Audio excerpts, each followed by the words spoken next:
मौसम खराब होने कारण पाकिस्तान दे विच दाखिल हुई भारत दी इंडिगो फ्लाइट अहमदाबाद जाने दे लई शनिवार नूं अमृतसर तो भरी सी उड़ान।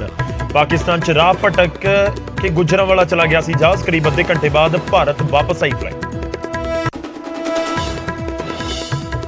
पेट्रोल डीजल के वधे रेट का ठीकरा आम आदमी पार्टी ने केंद्र के सिर भन्निया। कहा साडे फंड रोके गए, आर्थिक तौर पर कमजोर करने की हो रही है कोशिश। करीब ₹1 प्रति लीटर होया है पेट्रोल डीजल के रेट के इजाफा। महंगे तेल ते छिड़िया सियासी घमसान। विरोधियों ने एक सुर दे विच घेरी पंजाब सरकार। बोले फिर सामने आया लोक विरोधी चेहरा, फैसला फौरन वापस लवे सरकार। दिल्ली के रामलीला ग्राउंड दे विच केजरीवाल की हुंकार। बोले ऑर्डीनेंस के जरिए दिल्ली दे विच तानाशाही लागू कर रही है केंद्र सरकार। भारत का संविधान बदलने की की जा रही है कोशिश। हर कीमत के उत्ते ऑर्डीनेंस नूं करवावांगे खारिज।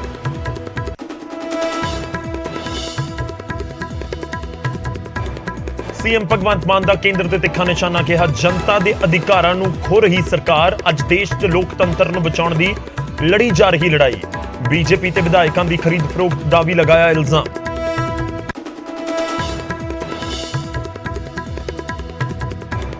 राजपाल नूं लैके सीएम मान का बड़ा इल्जाम। किया विधान सभा के भाषण दे विच मेरी सरकार कहण नूं तैयार नहीं सी राजपाल। मैं सुप्रीम कोर्ट जाण दी गल कही तां राजी होए गवर्नर।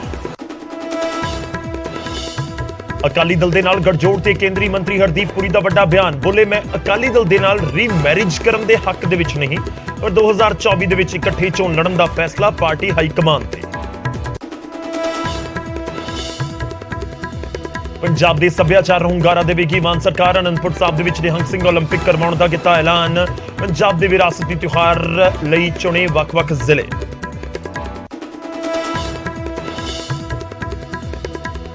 कुड़ियां दे हॉकी जूनियर एशिया कप दे विच भारत दी टीम ने मारी बाजी। कोरिया दी टीम नूं 2-1 दे नाल दित्ती मात। मुख्यमंत्री भगवंत मान ने टीम नूं दित्ती वधाई। कहा सुनहरे युग दे वल वध रही है साडे देश दी हॉकी।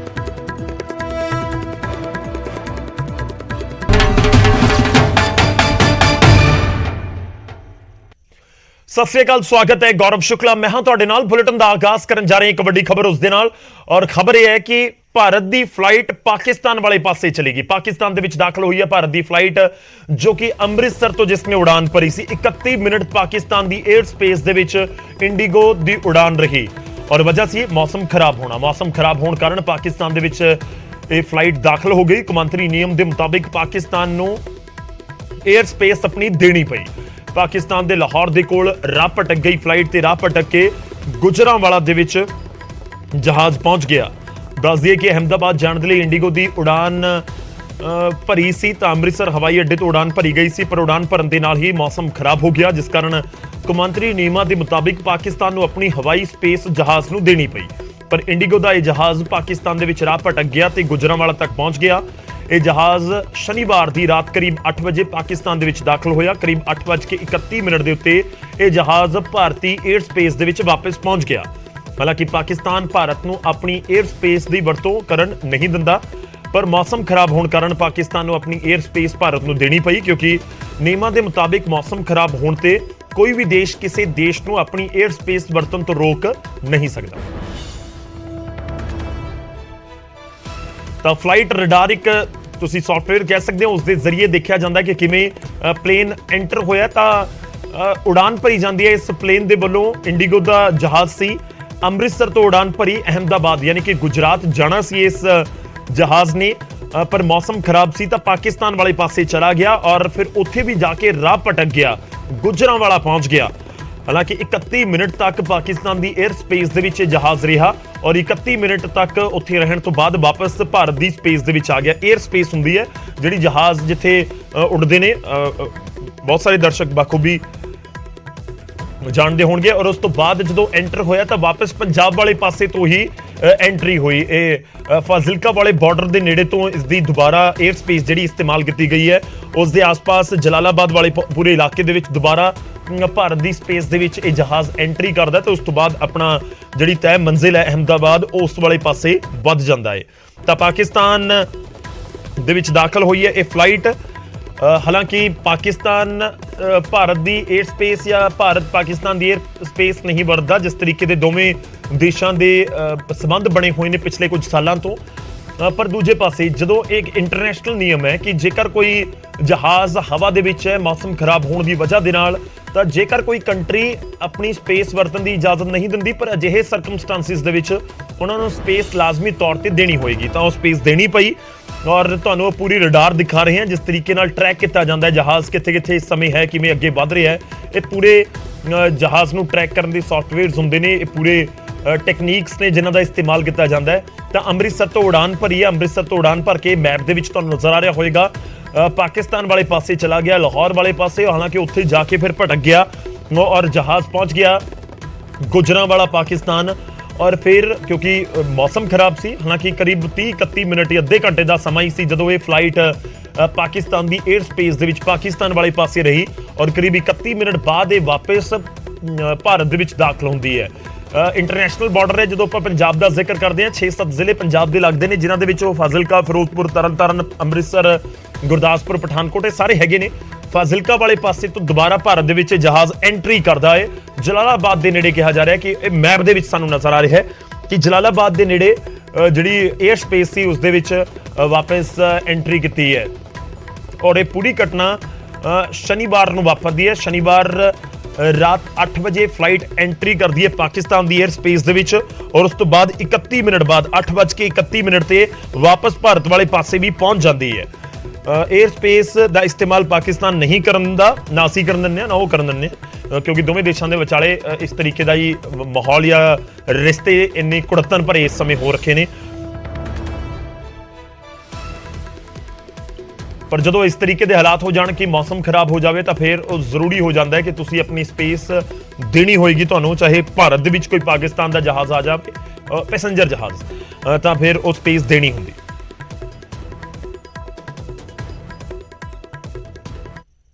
ਅਗਲੀ ਖਬਰ ਹੈ ਤਰਨਤਾਰਨ ਤੋਂ। ਤਰਨਤਾਰਨ ਦੇ ਸਰਹੱਦੀ ਇਲਾਕੇ ਦੇ ਵਿੱਚ ਇੱਕ ਵਾਰ ਫਿਰ ਤੋਂ ਡਰੋਨ ਮਿਲਿਆ ਹੈ। BSF ਤੇ ਪੁਲਿਸ ਨੇ ਖੇਤਾਂ ਦੇ ਵਿੱਚੋਂ ਇਹ ਡਰੋਨ ਬਰਾਮਦ ਕੀਤਾ ਹੈ। ਪਾਕਿਸਤਾਨੀ ਡਰੋਨ ਹੈ ਔਰ ਸਰਹੱਦੀ ਪਿੰਡ ਰਜੋਕੇ ਦੇ ਖੇਤਾਂ ਦੇ ਵਿੱਚ ਇਹ ਪਾਕਿਸਤਾਨੀ ਡਰੋਨ ਬਰਾਮਦ ਕੀਤਾ ਗਿਆ। ਬੀਤੇ ਦਿਨ ਵੀ ਭਾਰਤ ਦੇ ਵਿੱਚ ਪਾਕਿਸਤਾਨੀ ਡਰੋਨ ਦਾਖਲ ਹੋ ਗਿਆ ਸੀ। BSF ਤੇ ਪੁਲਿਸ ਦੇ ਵੱਲੋਂ ਇਲਾਕੇ 'ਚ ਫਿਰ ਸਰਚ ਆਪਰੇਸ਼ਨ ਚਲਾਇਆ ਗਿਆ ਹੈ। ਡਰੋਨ ਵਾਲੀ ਸਮੱਸਿਆ ਤਾਂ ਲਗਾਤਾਰ ਵੱਡੀ ਹੁੰਦੀ ਜਾ ਰਹੀ ਹੈ ਔਰ ਕਿਸ ਤਰੀਕੇ ਨਾਲ ਤੁਸੀਂ ਇਹ ਸੋਚ ਸਕਦੇ ਹੋ ਕਿ ਡਰੋਨ ਮਹਿੰਗੇ ਆਉਂਦੇ ਨੇ, ਕੋਈ ਬਹੁਤ ਸਸਤੇ ਤਾਂ ਨਹੀਂ, ਪਰ ਕਿਸ ਤਰੀਕੇ ਨਾਲ ਇਨਵੈਸਟ ਕੀਤਾ ਜਾ ਰਿਹਾ ਭਾਰਤ ਦੇ ਖਿਲਾਫ ਪਾਕਿਸਤਾਨ ਦੇ ਵਿੱਚ ਕਿ ਰੋਜ਼ਾਨਾ ਵੱਖ-ਵੱਖ ਥਾਵਾਂ ਦੇ ਉੱਤੇ ਬਹੁਤ ਲੰਬਾ ਬਾਰਡਰ ਹੈ, 500-600 ਕਿਲੋਮੀਟਰ ਦਾ ਪੰਜਾਬ ਦਾ ਬਾਰਡਰ, ਇੰਟਰਨੈਸ਼ਨਲ ਬਾਰਡਰ ਹੈ।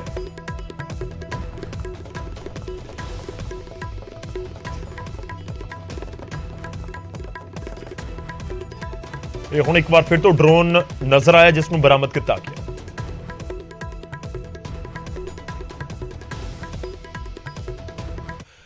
ਅੱਗੇ ਵਧਦੇ ਅਗਲੀ ਖਬਰ ਦਾ ਰੁਖ ਕਰਦੇ ਹਾਂ। ਐਸਸੀ ਸਰਟੀਫਿਕੇਟ ਮਾਮਲੇ ਦੇ ਵਿੱਚ ਐਕਸ਼ਨ ਦੀ ਤਿਆਰੀ ਇਸ ਸਮੇਂ ਨਜ਼ਰ ਆ ਰਹੀ ਹੈ। ਦਲਿਤ ਸਮਾਜ ਦੀ ਹਰਪਾਲ ਚੀਮਾ ਦੇ ਨਾਲ ਮੀਟਿੰਗ ਹੋਈ ਔਰ ਮੀਟਿੰਗ ਦੇ ਵਿੱਚ ਐਕਸ਼ਨ ਨੂੰ ਲੈ ਕੇ ਸਹਿਮਤੀ ਬਣ ਗਈ। ਦਲਿਤ ਸਮਾਜ ਨੇ ਪੰਜਾਬ ਬੰਦ ਦੀ ਕਾਲ, ਜੋ ਸੋਮਵਾਰ ਨੂੰ ਪੰਜਾਬ ਬੰਦ ਦੀ ਕਾਲ ਦਿੱਤੀ ਹੋਈ ਸੀ, ਉਸ ਨੂੰ ਵਾਪਸ ਲੈ ਲਿਆ। ਯਾਨੀ ਕਿ ਸੋਮਵਾਰ ਨੂੰ ਪੰਜਾਬ ਬੰਦ ਦੀ ਕੋਈ ਕਾਲ ਨਹੀਂ ਹੈ। ਇਸ ਦਾ ਸਿੱਧਾ ਜਿਹਾ ਮਤਲਬ ਹੈ ਕਿ ਪੰਜਾਬ ਦੇ ਵਿੱਚ ਤੁਹਾਨੂੰ ਕੋਈ ਜਾਮ, ਕੋਈ ਬੰਦ ਵਰਗੀ ਸਥਿਤੀ ਨਜ਼ਰ ਨਹੀਂ ਆਏਗੀ। ਦਲਿਤ ਭਾਈਚਾਰੇ ਦੇ ਵੱਲੋਂ ਇਹ ਬੰਦ ਦੀ ਕਾਲ ਦਿੱਤੀ ਗਈ ਸੀ ਜਿਸ ਨੂੰ ਵਾਪਸ ਲੈ ਲਿਆ ਗਿਆ। ਹਰਪਾਲ ਚੀਮਾ ਦੇ ਨਾਲ ਮੀਟਿੰਗ ਤੋਂ ਬਾਅਦ ਮੰਗਲਵਾਰ ਨੂੰ ਕੈਬਨਿਟ ਸਬ ਕਮੇਟੀ ਦੀ ਬੈਠਕ ਹੈ। ਕੀ ਐਕਸ਼ਨ ਲਿਆ ਜਾਵੇਗਾ, ਇਸ ਦੇ ਸਬ ਕਮੇਟੀ ਦੀ ਬੈਠਕ ਦੇ ਵਿੱਚ ਚਰਚਾ ਹੋਵੇਗੀ। ਕਾਬਿਲ ਗੌਰ ਹੈ ਕਿ ਗਾਇਕ ਅੰਮ੍ਰਿਤ ਮਾਨ ਦੇ ਪਿਤਾ ਦੇ ਉੱਤੇ ਇਲਜ਼ਾਮ ਲੱਗੇ ਨੇ ਕਿ ਉਹਨਾਂ ਨੇ ਫਰਜ਼ੀ ਐਸਸੀ ਸਰਟੀਫਿਕੇਟ ਬਣਵਾਇਆ ਔਰ ਨੌਕਰੀ ਲੈ ਲਈ ਔਰ ਕਈ ਦਹਾਕਿਆਂ ਤੱਕ ਉਹ ਨੌਕਰੀ ਕਰਦੇ ਰਹੇ ਸਰਕਾਰੀ। ਔਰ ਜਦੋਂ ਹੁਣ ਇੱਕ ਖੁਲਾਸਾ ਹੋਇਆ, ਹਾਲਾਂਕਿ ਉਹ ਵੀ ਜਾਂਚ ਦਾ ਵਿਸ਼ਾ ਹੈ ਕਿ ਉਸ ਸਮੇਂ ਸਰਟੀਫਿਕੇਟ ਬਣਵਾਇਆ ਗਿਆ ਨਹੀਂ ਬਣਵਾਇਆ ਗਿਆ, ਉਹ ਸਾਰਾ ਜਾਂਚ ਦਾ ਵਿਸ਼ਾ ਹੈ। ਪਰ ਐਸਸੀ ਭਾਈਚਾਰੇ ਦੇ ਵੱਲੋਂ, ਦਲਿਤ ਭਾਈਚਾਰੇ ਦੇ ਵੱਲੋਂ ਮੰਗ ਕੀਤੀ ਜਾ ਰਹੀ ਹੈ ਕਿ ਇਸ ਤਰੀਕੇ ਦੇ ਲੋਕ ਜਿਹੜੇ ਫਰਜ਼ੀ ਸਰਟੀਫਿਕੇਟ ਬਣਾ ਕੇ ਨੌਕਰੀਆਂ ਹਾਸਲ ਕਰਦੇ ਨੇ ਤਾਂ ਉਸ ਦਾ ਸਿੱਧਾ ਜਿਹਾ ਮਤਲਬ ਹੁੰਦਾ ਹੈ ਕਿ ਜੋ ਨੌਕਰੀ ਕਿਸੇ ਦਲਿਤ ਭਾਈਚਾਰੇ ਦੇ ਨੁਮਾਇੰਦੇ ਨੂੰ ਮਿਲਣੀ ਚਾਹੀਦੀ ਸੀ ਉਹ ਕਿਸੇ ਹੋਰ ਸ਼ਖਸ ਦੇ ਕੋਲ ਚਲੀ ਗਈ ਫਰਜ਼ੀ ਸਰਟੀਫਿਕੇਟ ਦੇ ਜ਼ਰੀਏ। ਤਾਂ ਇਹ ਇੱਕ ਤਰੀਕੇ ਨਾਲ ਕ੍ਰਾਈਮ ਹੈ। ਤਾਂ ਉਸ ਪੂਰੇ ਮਾਮਲੇ 'ਚ ਐਕਸ਼ਨ ਦੀ ਮੰਗ ਕੀਤੀ ਜਾ ਰਹੀ ਹੈ ਔਰ ਐਕਸ਼ਨ ਦੀ ਤਿਆਰੀ ਵੀ ਇਸ ਸਮੇਂ ਨਜ਼ਰ ਆ ਰਹੀ ਹੈ। ਕਾਬਿਲ ਗੌਰ ਵੀ ਹੈ ਕਿ ਐਸਸੀ ਕਮਿਸ਼ਨ ਦੇ ਵੱਲੋਂ ਵੀ ਇਸ ਪੂਰੇ ਮਾਮਲੇ ਦੇ ਵਿੱਚ ਸਰਕਾਰ ਤੋਂ ਜਵਾਬ ਤਲਬ ਕੀਤਾ ਗਿਆ। ਇਸ ਮੋਰਚੇ ਦੇ ਸਾਰੇ ਸਤਿਕਾਰਯੋਗ ਆਗੂ ਸਾਹਿਬਾਨ ਦੇ ਉਹਨਾਂ ਦੀਆਂ ਸਾਰੀਆਂ ਮੰਗਾਂ ਦੇ ਉੱਤੇ ਗੌਰ ਕੀਤਾ ਜਾਵੇ। ਸਾਰੀਆਂ ਮੰਗਾਂ ਜਿਹੜੀਆਂ ਨੇ ਅਫਸਰਾਂ ਦੇ ਨਾਲ, ਉਹਨਾਂ ਦੇ ਨਾਲ ਵਿਚਾਰ ਕੇ ਉਹਨਾਂ ਦਾ ਇੱਕ ਪੁਖਤਾ ਹੱਲ ਜਿਹੜਾ ਉਹ ਕੀਤਾ ਜਾਵੇ, ਇੱਕ ਠੀਕ ਹੱਲ ਕੀਤਾ ਜਾਵੇ। ਸੋ ਸਾਰੇ ਸਾਥੀ ਆਏ ਨੇਗੇ।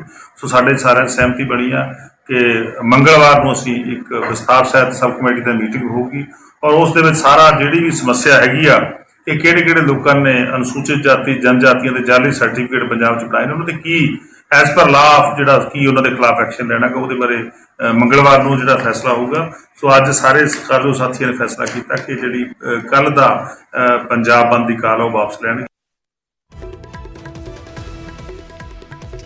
ਸਾਡੇ ਸਹਿਯੋਗੀ ਪੰਕਜ ਕਪਾਹੀ ਇਸ ਸਮੇਂ ਫੋਨ ਲਾਈਨ ਤੇ ਮੌਜੂਦ ਨੇ। ਪੰਕਜ, ਕੀ ਕੁਝ ਤੁਹਾਡੇ ਕੋਲ ਜਾਣਕਾਰੀ ਇਸ ਮੀਟਿੰਗ ਤੋਂ ਬਾਅਦ ਕਿ ਸਿੱਧੇ ਤੌਰ ਦੇ ਉੱਤੇ ਮਤਲਬ ਕੱਢਿਆ ਜਾਵੇ ਕਿ ਅੰਮ੍ਰਿਤ ਮਾਨ ਦੇ ਪਿਤਾ ਦੀਆਂ ਮੁਸ਼ਕਲਾਂ ਵੱਧ ਸਕਦੀਆਂ ਨੇ?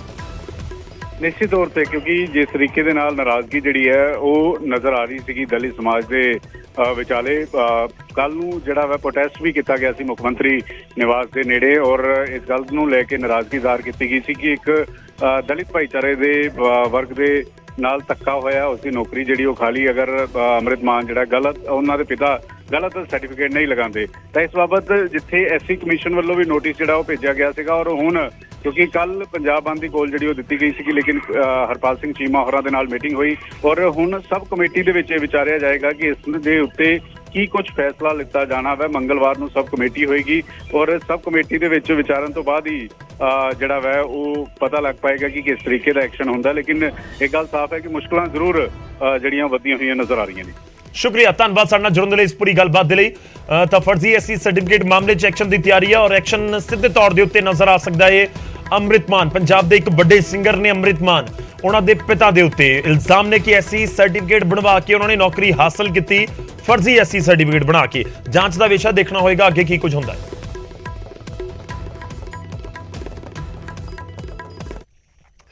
ਅੱਗੇ ਵਧਿਆ, ਦਿੱਲੀ ਦੇ ਵਿੱਚ ਕੇਂਦਰ ਦੀ ਘੇਰਾਬੰਦੀ ਕਰਦੇ ਹੋਏ ਪੰਜਾਬ ਦੇ ਮੁੱਖ ਮੰਤਰੀ ਭਗਵੰਤ ਮਾਨ ਨੇ ਪੰਜਾਬ ਦੇ ਗਵਰਨਰ ਬਨਵਾਰੀ ਲਾਲ ਪੁਰੋਹਿਤ ਦੇ ਉੱਤੇ ਨਿਸ਼ਾਨੇ ਸਾਧੇ ਅਤੇ ਕਿਹਾ ਕਿ ਪੰਜਾਬ 'ਚ ਗਵਰਨਰ ਸਰਕਾਰ ਦੇ ਕੰਮਾਂ ਦੇ ਵਿੱਚ ਅੜਿੱਕਾ ਪਾ ਰਹੇ ਨੇ।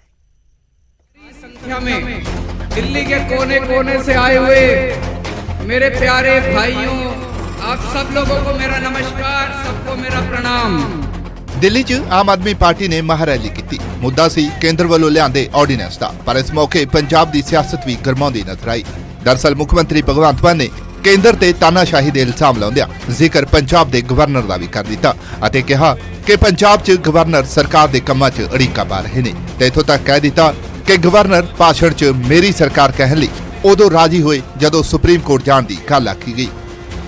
तो उसने कहा हाउस में आके, कहता मैं इसमें मेरी सरकार नहीं कहूंगा। मैंने कहा फिर किसकी सरकार है? कहता माई गवर्नमेंट नहीं कहूंगा। मैंने कहा जी मुझे सुप्रीम कोर्ट जाना पड़ेगा फिर दोबारा। You have to say that, ये मंत्रिमंडल द्वारा पास किया हुआ भाषण है, you have to read it word by word. बोला भाई साहब, फिर बोलना पड़ा। दरअसल गवर्नर ने बजट सैशन दौरान मेरी सरकार नहीं कहा सी, जिस ते विवाद होया सी। मुख्यमंत्री ने उस वेले भी कहा सी कि गवर्नर नूं कैबिनेट ਵੱਲੋਂ पास कीते भाषणां नूं लफ्ज व लफ्ज पढ़ना पवेगा।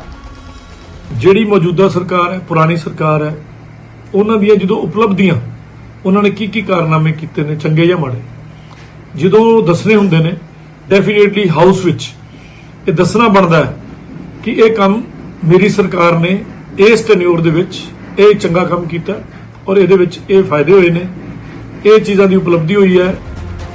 ਮੁੱਖ ਮੰਤਰੀ ਦੇ ਬਿਆਨ ਦੀ ਬੀਜੇਪੀ ਨੇ ਨਿੰਦਾ ਕੀਤੀ ਹੈ। ਬੀਜੇਪੀ ਦਾ ਕਹਿਣਾ ਹੈ ਕਿ ਉਸ ਦਾ ਸਰਕਾਰ ਗਵਰਨਰ ਦੇ ਸਵਾਲਾਂ ਦਾ ਜਵਾਬ ਨਹੀਂ ਦਿੰਦੀ ਅਤੇ ਫਿਰ ਉਹਨਾਂ ਨੂੰ ਮੇਰੀ ਸਰਕਾਰ ਕਹਿਣ ਲਈ ਵੀ ਕਹਿੰਦੀ ਹੈ।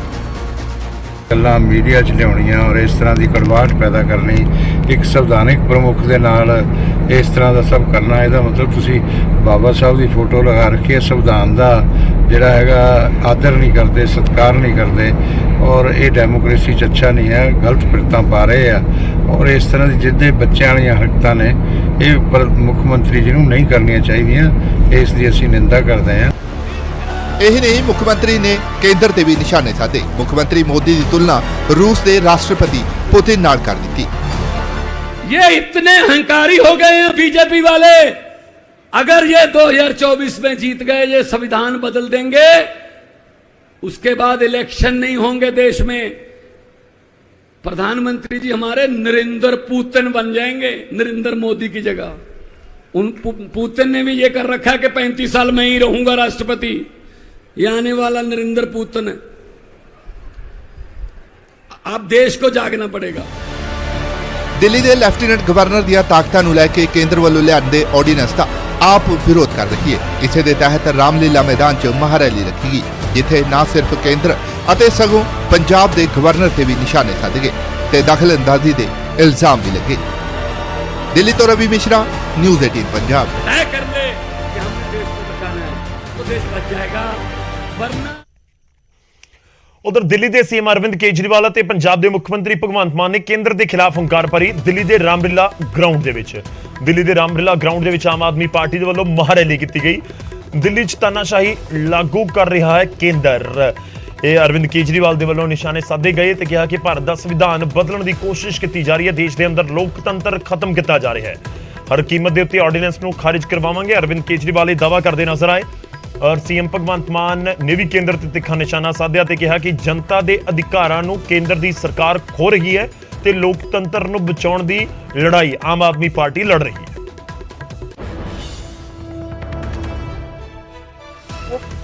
दोस्तों, देश के अंदर अब जनतंत्र खत्म हो रहा है। इसी को तानाशाही कहते हैं। जब देश का प्रधानमंत्री कहता है मैं सुप्रीम कोर्ट को नहीं मानता, इसी को तानाशाही कहते हैं, इसी को हिटलर शाही कहते हैं, जनतंत्र खत्म होना कहते हैं।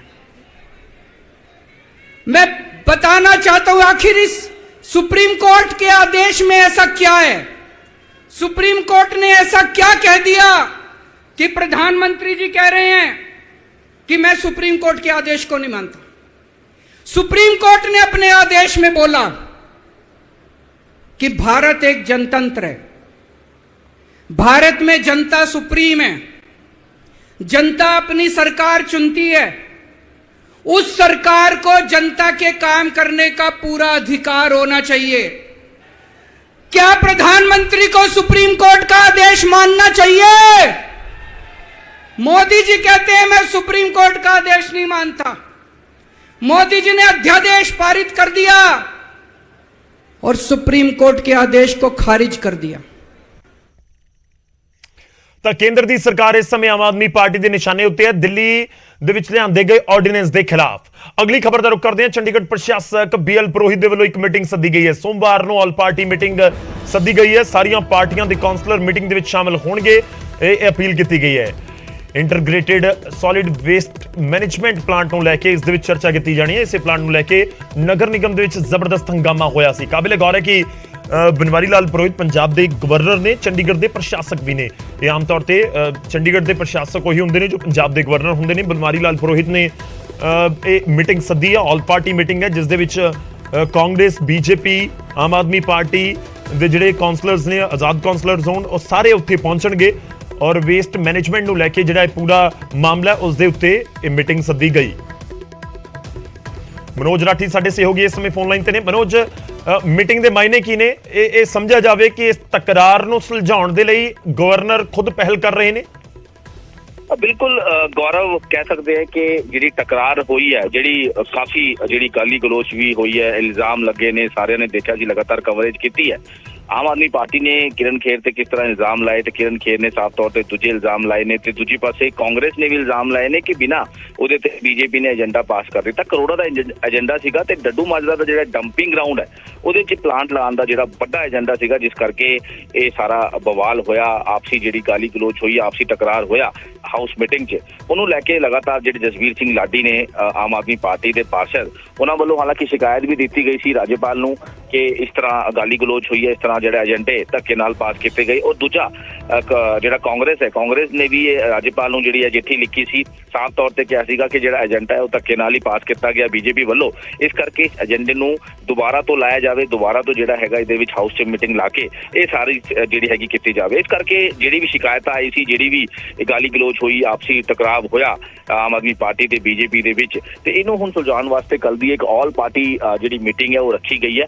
ਤੇ ਜਿਹੜੇ ਚੰਡੀਗੜ੍ਹ ਦੇ ਪ੍ਰਸ਼ਾਸਕ ਨੇ ਰਾਜਪਾਲ ਨੇ, बनवारी लाल पुरोहित, उन्होंने एक मीटिंग बुलाई है जिहदे विच सारे पार्षद ने, कांग्रेस दे भी, बीजेपी दे भी, आम आदमी पार्टी दे, अकाली दे जिहड़े काउंसलर्स ने, उन्होंने भी कल जिहड़ा हैगा बुलाया गया ते 11:15 बजे करीब सारे इकट्ठ होणगे। राजभवन में मीटिंग रखी गई है और इस मीटिंग 'ਚ डिस्कस होएगा डड्डू माजरा का खास तौर पर जिहड़ा एजेंडा है। ते दूजे पासे जिहड़ा तुसीं भी जिक्र किया ਕਿ ਇਹ ਆਪਸੀ ਜਿਹੜਾ ਹੈਗਾ ਉਹਦਾ ਸੁਲਝਾਉਣ ਦੀ ਵੀ ਕੋਸ਼ਿਸ਼ ਜਿਹੜੀ ਆ ਉਹਨਾਂ ਵੱਲੋਂ ਕੀਤੀ ਜਾਏਗੀ। ਕਿਉਂਕਿ ਚੰਡੀਗੜ੍ਹ ਦੀ ਆਪਾਂ ਗੱਲ ਕਰੀਏ, ਸ਼ਹਿਰ ਦੇ ਡਿਵੈਲਪਮੈਂਟ ਵਾਸਤੇ ਹਾਊਸ ਮੀਟਿੰਗ ਕੀਤੀ ਜਾਂਦੀ ਹੈ, ਸ਼ਹਿਰ ਦੇ ਏਜੰਡੇ ਲੈ ਕੇ ਆ ਜਾਂਦੇ, ਕਿਹੜੀ ਵੀ ਬੇਸਿਕ ਕਮਿਊਨਿਟੀ ਜਿਹੜੀ ਮਿਊਨਿਸਪਲ ਕਾਰਪੋਰੇਸ਼ਨ ਦੇ ਅੰਡਰ ਹੈਗਾ, ਚਾਹੇ ਉਹ ਸੜਕਾਂ ਦੀ ਗੱਲ ਹੋਵੇ, ਚਾਹੇ ਉਹ ਪਾਣੀ ਦੀ ਗੱਲ ਹੋਵੇ, ਚਾਹੇ ਉਹ ਗ੍ਰੀਨ ਪਾਰਕ ਦੀ ਗੱਲ ਹੋਵੇ, ਚਾਹੇ ਉਹ ਬੇਸਿਕ ਕਮਿਊਨਿਟੀਜ਼ ਦੀ ਗੱਲ ਹੋਵੇ। ਇਹ ਜਿਹੜੇ ਹਾਊਸ ਮੀਟਿੰਗ ਦੀ ਜਿਸ ਤਰ੍ਹਾਂ ਦੀ ਪਿਛਲੇ ਦਿਨਾਂ ਤੋਂ ਦੇਖ ਰਿਹਾ ਕਿ ਕਿਸ ਤਰ੍ਹਾਂ ਆਮ ਆਦਮੀ ਪਾਰਟੀ ਤੇ ਬੀਜੇਪੀ ਆਪਸ 'ਚ ਲੜਦੀ ਹੈ ਤੇ ਕਈ ਏਜੰਡੇ ਰਹਿ ਜਾਂਦੇ ਨੇ, ਕਈ ਏਜੰਡੇ ਪਾਸ ਨਹੀਂ ਹੁੰਦੇ ਜਾਂ ਫਿਰ ਕਈ ਏਜੰਡੇ ਦੇ ਇਲਜ਼ਾਮ ਲੱਗਦੇ ਨੇ ਕਿ ਧੱਕੇ ਨਾਲ ਪਾਸ ਕੀਤਾ ਹੈ। ਤਾਂ ਇਹ ਸਾਰੀ ਚੀਜ਼ਾਂ ਨੂੰ ਲੈ ਕੇ ਜਿਹੜੀ ਸ਼ਿਕਾਇਤਾਂ ਲਗਾਤਾਰ ਚੰਡੀਗੜ੍ਹ ਦੇ ਪ੍ਰਸ਼ਾਸਕ ਕੋਲ ਪਹੁੰਚ ਰਹੀ ਸੀ, ਤਾਂ ਇੱਕ ਮੀਟਿੰਗ ਜਿਹੜੀ ਹੈ ਕਹਿ ਸਕਦੇ ਹਾਂ ਕਿ ਅਹਿਮ ਮੀਟਿੰਗ ਮੰਨੀ ਜਾ ਰਹੀ ਹੈ,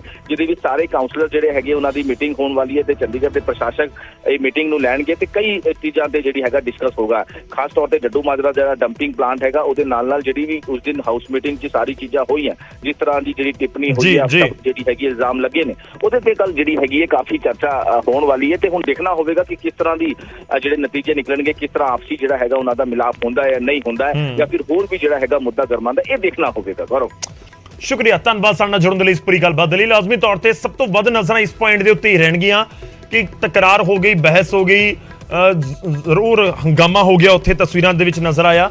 ਪਰ ਦੂਜੇ ਪਾਸੇ ਜੋ ਕੂੜੇ ਦੀ ਸਮੱਸਿਆ ਹੈ ਉਸ ਨੂੰ ਲੈ ਕੇ ਕੋਈ ਸਹਿਮਤੀ ਬਣ ਪਾਉਂਦੀ ਹੈ ਜਾਂ ਨਹੀਂ।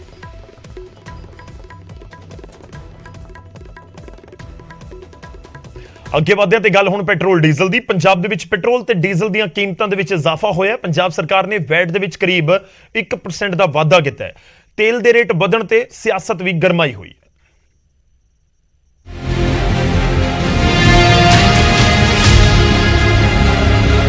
ਪੰਜਾਬ 'ਚ ਪੈਟਰੋਲ ਅਤੇ ਡੀਜ਼ਲ ਦੀਆਂ ਕੀਮਤਾਂ ਵੱਧ ਗਈਆਂ ਨੇ। ਆਮ ਲੋਕਾਂ ਦੀ ਜੇਬ ਤੇ ਇਸ ਦਾ ਵੱਡਾ ਅਸਰ ਪਏਗਾ। ਪੰਜਾਬ ਸਰਕਾਰ ਨੇ ਪੈਟਰੋਲ ਡੀਜ਼ਲ ਤੇ ਵੈਟ ਵਧਾ ਦਿੱਤਾ ਹੈ। ਕਰੀਬ 1 ਰੁਪਏ ਦਾ ਇਜ਼ਾਫਾ ਕੀਤਾ ਗਿਆ ਹੈ, ਜਿਸ ਤੋਂ ਬਾਅਦ ਪੈਟਰੋਲ ਅਤੇ ਡੀਜ਼ਲ ਦੀਆਂ ਕੀਮਤਾਂ ਕਰੀਬ 1 ਰੁਪਏ ਵੱਧ ਗਈਆਂ ਨੇ।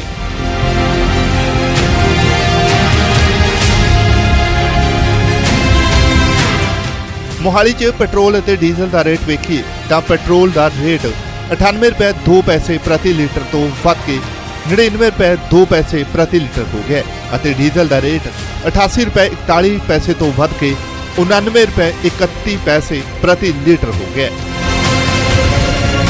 ਉਧਰ ਪੈਟਰੋਲ ਪੰਪ ਮਾਲਕਾਂ ਦਾ ਕਹਿਣਾ ਹੈ ਕਿ ਸਰਕਾਰ ਦਾ ਮਾਲੀਆ ਘਟ ਰਿਹਾ ਹੈ ਕਿਉਂਕਿ ਵੈਟ ਲਗਾਤਾਰ ਵਧਾਇਆ ਜਾ ਰਿਹਾ ਹੈ। 4 ਸਾਲ ਪਹਿਲਾਂ ਡੀਜ਼ਲ ਦੀ ਕੀਮਤ 45 ਰੁਪਏ ਸੀ ਔਰ ਉਹਦੇ ਉੱਪਰ ਜਿਹੜਾ ਵੈਟ ਸੀਗਾ ਅੱਜ ਹੈ 90 ਰੁਪਏ। ਜਦੋਂ ਰੇਟ ਡਬਲ ਹੋ ਗਿਆ, ਐਕਸਾਈਜ਼ ਜਿਹੜੀ ਹੈ ਆਪਣਾ ਵੈਟ ਜਿਹੜਾ ਹੈ ਐਡ ਵਲੋਰਮ ਲੱਗਦਾ ਹੈ। Ad valorem in terms of percentage. ਜਦੋਂ ਬੇਸਿਕ ਪ੍ਰਾਈਸ ਵੱਧ ਗਈ, ਪਰਸੈਂਟੇਜ ਵੱਧ ਗਈ, ਇਹਨਾਂ ਦਾ ਮਾਲੀਆ ਬੁੱਕਸ ਵਿੱਚ ਵੱਧ ਗਿਆ। ਲੇਕਿਨ ਜੇ ਆਪਾਂ ਇਹ ਗੱਲ ਕਰੀਏ ਇਨ ਟਰਮਸ ਆਫ ਲੀਟਰਸ ਇਹਨਾਂ ਦੀ ਖਪਤ 25 ਤੋਂ 30% ਘਟੀ ਹੈ ਪਿਛਲੇ 5 ਸਾਲਾਂ 'ਚ। ਵਿਰੋਧੀ ਧਿਰਾਂ ਪੈਟਰੋਲ ਡੀਜ਼ਲ ਦੇ ਰੇਟ ਨੂੰ ਲੈ ਕੇ ਸਰਕਾਰ ਤੇ ਹਮਲਾਵਰ ਹੋਈਆਂ ਨੇ।